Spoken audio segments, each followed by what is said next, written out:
बहुमत लाएगा वो असली शिवसेना यहाँ पर कहलाएगा। अब एकनाथ शिंदे कह रहे इसका मतलब तो हमारी ही शिवसेना असली है। तो आपको क्या लगता है कि उद्धव ठाकरे का राजनीतिक करियर क्या रहने वाला है? कुछ होगा, नहीं होगा? नहीं, मैं नहीं जानता कि क्या रहेगा। अगर वो इसको सच मानकर बैठ गए तो करियर खत्म है, और इसको, इस धांधली को समझकर अगर चुनौती लेकर इन सबको उखाड़ फेंकने के लिए कमर कस के काम शुरू किया तो निश्चित रूप से वो होंगे। इसमें तो कोई शक की वाली बात ही नहीं है। आप तो सुन गए हैं, आपने तो चैनल वहां पे जाके देखा कि किस तरह से उद्धव ठाकरे के प्रशासन को लोग पसंद कर रहे थे, किस तरह से उन्हें चाह रहे थे। तो कैसे इस तरह से यकायक हो गया? मतलब जिसकी कोई आवाज नहीं, जिसे कोई चाहता नहीं, वो यकायक जो मतलब जीत के आ जाएगा, उसकी सत्ता बन जाएगी? तो ये संभव नहीं है।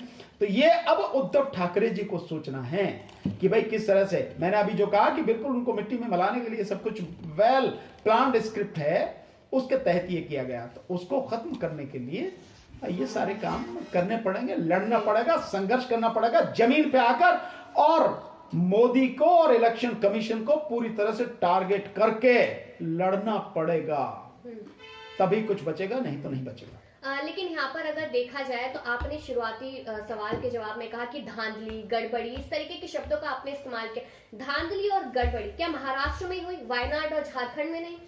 वायनाड में धांधली करके क्या मिल जाता उन्हें? सोनिया गांधी को हरा क्या मिल जाता उन्हें? कुछ भी नहीं। क्या फर्क पड़ता? प्रियंका गांधी, आप प्रियंका गांधी को हरा के क्या फर्क पड़ जाता उन्हें? कुछ नहीं। और जगह चुनावों में, जैसे यूपी में जबरदस्त तरीके से रोका गया, आपने सबने देखा कि किस तरह से पुलिस वाले पिस्तौल लेकर रोक रहे हैं मतदाताओं को। कुंदरकी में किस तरह से यादवों को, जाटवों को और मुसलमानों को जो रोका गया वोट डालने से, ये सारा सब कुछ आपने देखा। उसी के बल पर 9 में से 7 सीटें जीत के आई भाजपा, है नहीं है? नहीं, ये जमीन पे कहीं भी नहीं है ये सारी चीजें, अगर लोगों को वोट डालने दिया जाए। और दूसरी बात मैं ये कह रहा हूं कि अगर बैलेट पेपर से वोट डालने दी जाए, अगर बैलेट पेपर से चुनाव हो जाए, मैं दावे के साथ कह रहा हूं बीजेपी को 20% वोट, किसी हालत में 20% क्या 10% सीटें बीजेपी जीत नहीं सकती इस देश में। और किसी भी राज्य में, लोकसभा के चुनाव से लेकर किसी भी राज्य में बीजेपी 10% सीटें जीत नहीं सकती है, दावे के साथ कह सकता हूं जी। यहाँ पर ये कहा जा रहा है कि चुनाव जीतने के बाद कि हमारा जो नारा था एक है और सेफ है, वो जनता ने करके दिखा रही है कि अगर एक रहेंगे तो सेफ रहेंगे और भाजपा को सत्ता में लेकर आएंगे। तो बड़े दुख की बात है कि जनता इस तरह से सोचती है कि जो छटे हुए बेईमान भ्रष्टाचारी हैं और जो जिस तरह से मतलब धांधली कर रहे हैं, वोटों को लूट रहे हैं, ऐसे लोगों को जनता पसंद कर रही है। क्या भारत की जनता, या यूं कहो कि महाराष्ट्र की जनता इस तरह की हो गई है जो ऐसे लोगों को पसंद करेगी? भाई अगर ऐसे लोगों को वो पसंद करके जिताती है तो फिर ठीक है, जो हो रहा तो होने दो फिर जनता के साथ में जो भी कुछ हो रहा। पर ऐसा नहीं है। ये सब कुछ जो बेईमानी, गड़बड़ी और धांधली की गई है, इलेक्शन कमीशन ने बीजेपी के पक्ष में जो जबरदस्त धांधली की है, उस सब को ढकने के लिए एक आर्गुमेंट दिया जा रहा, और कुछ नहीं जी। लेकिन अगर देखा जाए यहाँ पर जिस तरीके से महाराष्ट्र में आपने कहा कि उद्धव ठाकरे को जमीनी स्तर पर शायद पसंद किया जा रहा था, या जनता जो भी कह रही थी, तो अब यहाँ पर एक बयान और दिया गया था जब चुनावी रैलियां चल रही थी कि जिस रैली में मोदी जी जा रहे थे वहां पर बहुत भीड़ थी और वो ही भीड़ वोटों में बदलेगी। शायद ये भी तो हो सकता है फिर। मैंने तो नहीं देखा कि महाराष्ट्र में जहां मोदी जा रहा था तो वहीं बहुत ज्यादा भीड़ थी। बल्कि मैंने तो यहां तक भी सुना है, यहां तक भी देखा भी है कि मोदी की रैलियों में कुर्सियां खाली पड़ी। मैंने तो यहां तक भी देखा, यहां तक भी सुना। तो और जो भीड़ थी उद्धव ठाकरे की रैली में, शरद पवार की रैली में, कांग्रेस की रैली में जबरदस्त तरीके से भीड़ थी। आप तो कवर करके आए हो आप वहां पे, तो ऐसा नहीं है कि भीड़, अच्छा जो भीड़ उसके में आ रही है तो वो तो कन्वर्ट हो जाती है वोटों में। और जो विपक्ष के जो लोग हैं, नेता हैं, इनके उसमें जो भीड़ आती है वो वोट में कन्वर्ट नहीं होती है, कहते खरीद के लाते हैं। हाँ, ये काम बीजेपी करती है। बीजेपी के पास इतना पैसा है, और जितना पैसा मुझे पता नहीं सच है झूठ है क्या है, लेकिन बात तो यहां तक भी कह रहे हैं कि भाई 50 करोड़ रुपए एक सीट के हिसाब से खर्चा किया गया है। अगर इतना पैसा किया गया है तो आप मतलब कुछ भी, जैसे भी जहां से चाहो, जितने लोगों को चाहो आप खरीद के लाके भीड़ दिखा सकते हो। और वैसे भी बीजेपी की उसमें जो भीड़ होती है वो बाकायदा प्रशासन द्वारा जुटाई गई, पैसे देके जुटाई गई भीड़ होती है। बहुत सीधे, ये तो हर कोई जानता है। योगी आदित्यनाथ भी पहुंचे थे, एक बयान बहुत ज्यादा चर्चाओं में रहा है, महाराष्ट्र में बटेंगे तो कटेंगे। इसका असर देखने को मिला है क्या महाराष्ट्र में फिर? ये सब मैं कह रहा हूं कि जो बेईमानी और धांधली की गई है उसको ढकने के लिए है। और ये जो आप कह रहे बटेंगे कटेंगे, योगी से जरा पूछना कि बांटना किसने शुरू किया था। अपने बुजुर्गों से जरा पूछ ले योगी, बांटना किसने शुरू किया था। इस देश में मनुवादियों ने बांटना शुरू किया ना। सबसे पहले बांटा वर्ण व्यवस्था के हिसाब से, ब्राह्मण, क्षत्रिय, वैश्य, शूद्र और उससे नीचे अछूत, अतिशूद्र, ये उन्होंने बांटा ना। और उसके बाद में उनको फिर बांटा जातियों में, और इस देश में 6743 जातियों में इस शूद्र समाज को, किसको बांटा? शूद्र समाज को। ऊपर के 3 नहीं बांटे गए, ब्राह्मण, क्षत्रिय, वैश्य, ये नहीं बांटे गए। शूद्र समाज को 6743 जातियों में बांटा। तो बांटा किसने? योगी से कहना कि अपने जो ब्राह्मण ग्रंथ हैं जरा पढ़ ले उन्हें, उसी में पता लग जाएगा। ऋग्वेद को पढ़ ले, और जो आपके 2 रामायण है उसे पढ़ ले, महाभारत को पढ़ ले, जितने भी ब्राह्मण ग्रंथ हैं उन्हें पढ़ ले, जो वो लिखी गई हैं और किताबें लिखी गई हैं उन्हें पढ़ ले, और ये भी पढ़ ले कि किसने बांटा है। तो बांटने का काम तो तुम ही ने किया, और तुम कहते हो कि बटेंगे तो कटेंगे। भाई तुम ही ने बांटा है और तुम ही ने काटा है। अब तुम ये कह रहे हो बटेंगे तो कटेंगे। तो इतिहास की जानकारी मैं समझता हूं योगी जैसे लोगों को ले लेनी चाहिए, और उसके बाद में कहना चाहिए कि बटेंगे तो कटेंगे। पहले जो तुम्हारे आका जिन्होंने बांटा ना, पहले उनसे जाके कहो काई को बांटा भाई। ये है जी।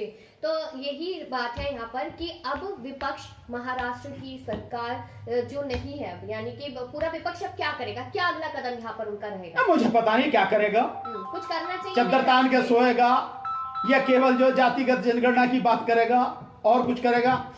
पर विपक्ष को जो करना चाहिए मैं वो बता सकता हूं।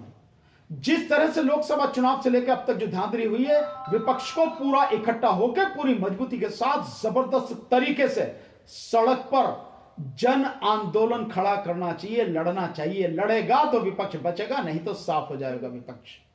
और अब जो मैं सुन रहा हूं, एक मैं कल वीडियो देख रहा था, एक उसमें जो हेडिंग है उसका दुनिया का सबसे नंबर 1 लूजर, राहुल गांधी का फोटो लगा रखा, नंबर 1 लूजर ये कहा गया। तो अब वही वाली पुरानी चीजें, जो पप्पू वाली छवि राहुल गांधी की जो बनाई गई थी, लाखों करोड़ों रुपए खर्च करके, ठीक है ना, अरबों खरबों रुपए खर्च करके, वही अब उसी रास्ते पे को चलने को मुझे नजर आ रहा है कि बीजेपी उसी रास्ते पे, मोदी उसी रास्ते पे चलेगा। तो अब ये विपक्ष को और राहुल गांधी को और इन सबको सोचना है कि तुम्हें क्या करना है। मैं तो सीधा कहता हूं कि मशीन को लेकर, ईवीएम मशीन को लेकर इसको पूरी तरह से खत्म किया जाए। और इससे पहले कांग्रेस अपने मैनिफेस्टो से ये ईवीएम में चुनाव कराने की बात कर रही है, वो मैनिफेस्टो से हटाए और उसके बाद में जनता से माफी मांगे, देन उसके बाद में आंदोलन करे सड़क पर। और जब तक ये मशीन खत्म नहीं कर दी जाए, आंदोलन रुकना नहीं चाहिए, जन आंदोलन खड़ा करना चाहिए और बैलेट पेपर से चुनाव हो, इस बात की लड़ाई विपक्ष को लड़नी चाहिए। अगर लड़ेगा तो देश बचेगा, विपक्ष बचेगा। नहीं लड़ेगा तो जो होना तो होगा ही।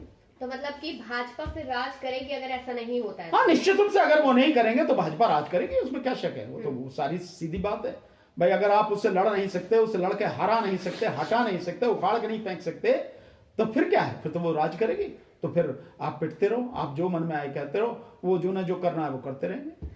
उद्धव की हार का एक और कारण माना जा रहा है, कहा जा रहा है कि उनके पिताजी की जो विचारधारा थी उसको त्यागना उनको भारी पड़ गया, कांग्रेस के साथ आना उन्हें भारी पड़ गया।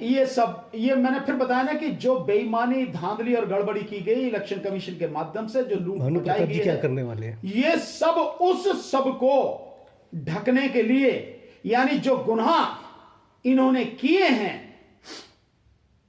इस चुनाव को जीतने के लिए, उस सब को ढकने के लिए ये सारे तर्क निकाले जा रहे हैं कि उद्धव इस वजह से हार गए, वो इस वजह से हार गए, कि ये नहीं किया, वो नहीं किया। ये सब सारी चीजें बेकार की हैं। हकीकत कुछ और ही है, और हकीकत यही है कि मशीन में गड़बड़ी करके, इलेक्शन कमीशन द्वारा गड़बड़ी करके ये चुनाव बीजेपी ने जीता है। और उसका बहुत बड़ा कारण कि धारावी की 2 लाख करोड़ रुपए की जमीन है जो अडानी को दी जानी है, उसके पीछे सबसे बड़ा कारण यह है। और सबसे और एक साथ साथ में यह है कि देश के लगभग सभी बड़े पूंजीपति जो हैं, कॉरपोरेट घराने वहाँ हैं, और देश की आर्थिक राजधानी बॉम्बे है ही है, और 40% के लगभग जो महाराष्ट्र से रेवेन्यू इस देश का इकट्ठा होता है, तो उस पर कब्जा पाना बहुत जरूरी था। उसके लिए एक बार जबरदस्त तरीके से बेईमानी करनी थी, वो कर ली, और करके वो सत्ता में बैठ गए। अब विपक्ष अगर अपनी जिम्मेदारी समझ के लोगों को सड़क पर लाकर और सड़क पर उतर कर लड़ सकता है तो कुछ बच जाएगा, नहीं तो कहानी खत्म होगी। जी, आपने विपक्ष को तो एक सुझाव दे दिया है, बहुत अच्छी बात है, लेकिन भानु प्रताप जी क्या करेंगे? हम ये तो बताइए। बिल्कुल आंदोलन शुरू कर रहे हैं। हमने बता दिया, आज आपको बता दिया कि 10 दिसंबर को दिल्ली के ताल कटोरा स्टेडियम में हमने एक बहुत बड़ी मीटिंग रखी है। सभी साथियों से निवेदन है, सब लोग मैक्सिमम तादाद में जो मुझे पसंद करते हैं, जो मुझे सुनते हैं, जो मुझे चाहते हैं, जो मुझ पर विश्वास करते हैं, कहीं भी हैं, उन सब से मेरा यही निवेदन है, 10 दिसंबर 2024 यानी अभी करीब 15 दिन बाद ताल कटोरा स्टेडियम दिल्ली में पहुंचे 11 बजे, और वहां बड़ी मीटिंग है। और उसी में इस मशीन को कैसे हटाया जाए, इस देश में बैलेट पेपर से चुनाव कैसे सुनिश्चित किए जाए, इनको लेकर एक जबरदस्त पूरा ऐलान होगा कि अब ये लड़ाई निर्णायक रूप से लड़ी जाएगी, और किस तरह से लड़ी जाएगी, कब कब क्या क्या होगा, वो पूरा ऐलान, पूरी घोषणा वहां पर होगी।